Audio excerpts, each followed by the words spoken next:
Do-hee is surprised to see Guin protecting her from the acid attack. Do-hee asks Guin why he is there, and he says he is protecting something precious that she now possesses. He insists that he is a demon, but she doesn't believe him. They go to the police station to report the incident, and the police inform Do-hee that the acid attack could have been fatal had it splashed on her. Guin takes Do-hee to her home. Do-hee tries to negotiate with Guin, as she realizes that the tattoo on her wrist is important to Guin. And the only way Guin could use his power is when he holds her. She wants Guin to be her bodyguard. For her, it is for security, as her life is constantly in danger now that someone is trying to kill her. And as for Guin, he will be able to have an excuse to use his power whenever he needs it. Guin refuses to be Do-hee's bodyguard. When Guin arrives home, he still insists on telling Park Bok-ju that he is not fit to be just a mere bodyguard. But Park Bok-ju tells Guin, why not be a bodyguard, if he constantly worries about his tattoo?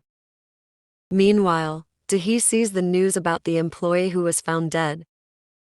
She calls Chun-sook and asks if there is a problem with the company.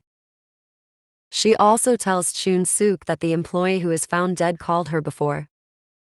Chun-sook just brushes it off and says to Do-hee, it was nothing. After the call, Chun-sook asks someone to give her all the details about the company's financial statement. On the other hand, Guin's finger starts to burn. He immediately calls Do-hee and tells her he is going to her home. Guin agrees to be Do-hee's bodyguard and takes her somewhere to make a deal. After making a deal, the burning of Guin's finger stops. Do-hee couldn't believe what deals Guin is making.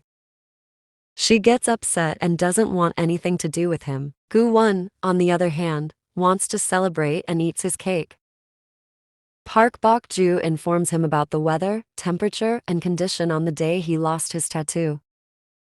Guin also thinks about what Do-hee told him about the deal he is making with vulnerable people. He goes to the hospital and speaks to the girl, who will celebrate her 10th birthday. Meanwhile, Do-hee asks her secretary to find a new bodyguard. She seems lost in thought while in a meeting with foreigners in the restaurant, when she sees the sick girl with her family, celebrating her birthday. Guin becomes her bodyguard again. As they were in the car, they bicker again on how Guin becomes a demon. Suddenly, a message from Chun-sook appears on Do-hee's cell phone. Do-hee tries to contact Chun-sook, but she doesn't answer. Do-hee decides to go to Chun-sook's house and she finds her in her orchard, but she is already dead. At Chun-sook's funeral, her family is all happy and waiting for the reading of the will, expecting their inheritance. The man who tries to kill Do-hee is also at the funeral. Do-hee goes to the orchard when she can't bear seeing people enjoying the event. She remembers hers and Chun-sook's memories on the orchard. And then Kang Sok-min, the grandchild of Chun-sook, enters the orchard. They argue about the cigarette smoke that Chun-sook hates. When the discussion becomes heated, Guin suddenly appears, and he uses his power to teach a slight lesson to Sok-min. Guin accompanies Do-hee in the orchard, while she reminisces about her memories with the chairman. The detectives want to talk to the family of Chun-sook and Do-hee regarding the investigation into her death.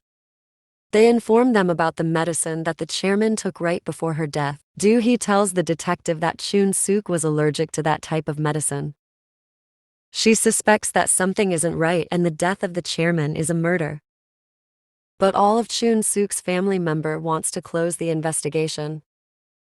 They are eager to hear the last will of the chairman. Before the reading of the will, the lawyer asks Do-hee to stay as she is a part of the will. Chun-sook gives the company to Do-hee. All were shocked to hear the will, but the will is with a condition. Within a year from the chairman's death, Do-hee must marry someone. Do-hee tells Chun-sook's family that the only way she will not accept the will is if someone kills her. She then walks to Guin and asks him to marry her, and she offers the ring Chun-sook asks her to give to the one she will marry someday.